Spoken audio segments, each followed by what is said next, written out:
For more than 5 decades, USF has turned dreams into realities and changed millions of lives. Now, the people and programs of the USF system will benefit from the most ambitious fundraising campaign in its history, making USF unstoppable.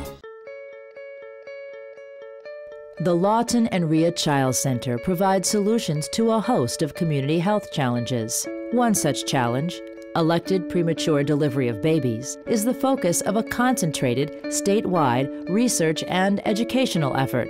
The Chiles Center, to me, is just a unique organization in its dedication to that one mission, and that has to do with the welfare and health care of women who are pregnant and their children. The main goal of the Chiles Center is to improve health outcomes and specifically prevent maternal and infant mortality, focusing on pre-pregnancy, pregnancy, and children 0 to 5 as a way to accomplish that.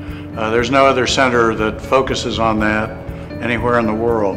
What we're trying to do is let women know if their pregnancy is healthy to wait for labor to begin, not to do an elective delivery before 39 weeks at least. For me, the most important thing is to have a healthy child.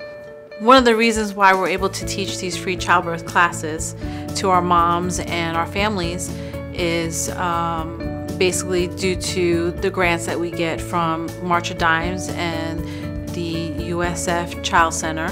Probably if we had to pay for a class, we just wouldn't take a class. But to be able to come here, take the class, kind of know what to expect when we get to the hospital and have a little bit of forewarning is really nice. The Chiles Center provides the expertise, the skills, the personnel, the physical facilities for an organization like ours who wants to create educational programs and programs to reduce our premature birth rate, which is one of the highest in the nation. Babies that are born a little bit too early can have respiratory problems. They can have problems with feeding. They can have they have a very slightly higher risk of infant death.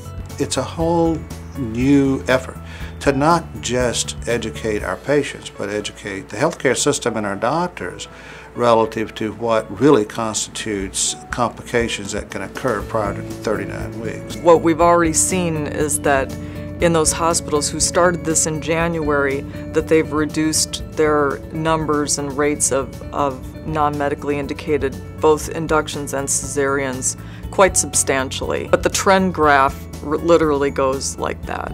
And what we certainly know from that is that there are a lot of babies that have a better start. In our society today, you know, it's all about let's go ahead and schedule a C-section. And they don't realize that by those couple of weeks, you know, the babies aren't fully developed to their full potential yet.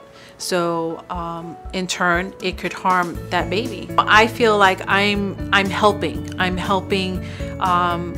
you know, with the creation of a child. It's really important to make sure he's healthy. You get really kind of impatient, like I want to meet my baby now, but I know deep down that he has to stay in there as long as possible. Every time I say, I want to meet you, I'm like, wait, no I don't.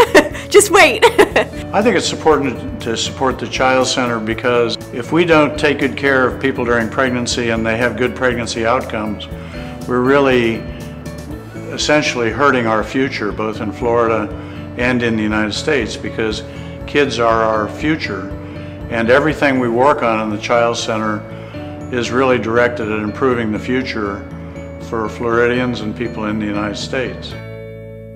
To learn more about how you can support the USF College of Public Health and the Lawton and Rhea Chiles Center for Healthy Mothers and Babies, visit the USF Unstoppable campaign website at www.unstoppable.usf.edu.